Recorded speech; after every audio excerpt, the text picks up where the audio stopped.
Across the world, the refugee crisis has challenged nations. But why do some countries restrict refugee intake? Is it politics, economics, or deeper concerns? History contains examples of migration, conflict, and cultural change. We'll examine historical patterns, evidence, and policy choices behind refugee decisions. History speaks loudly. From the fall of Christian lands in the Middle East, to the Ottoman conquest of Europe, to the persecution of Christians in modern Islamic states, there is a consistent story. Muslims arrive, they settle, they multiply, and then their ideology demands supremacy. Churches are turned into mosques, crosses are torn down, other faiths are persecuted, and nations that once opened their doors later paid the price in blood. That is why some countries stand firm and say, no Muslim refugees here. Poland limited refugee intake during the Syrian crisis, citing security and cultural integration concerns. Hungary built barriers and restricted migration, referencing historical memory and national identity. The Czech Republic resisted EU quotas and prioritized refugees with cultural or religious ties to local communities.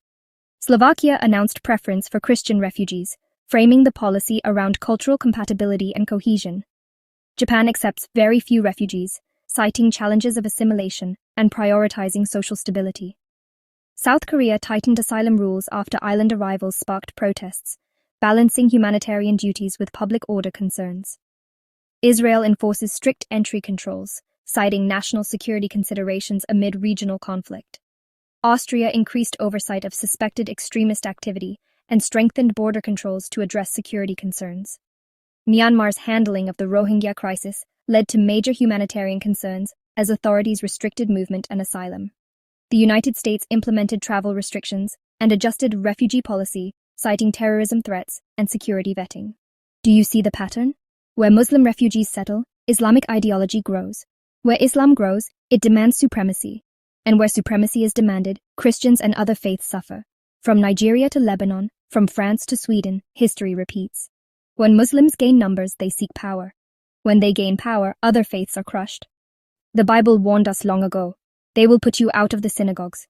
Indeed, the hour is coming when whoever kills you will think he is offering service to God. John 16:2. This is the spirit behind radical Islam.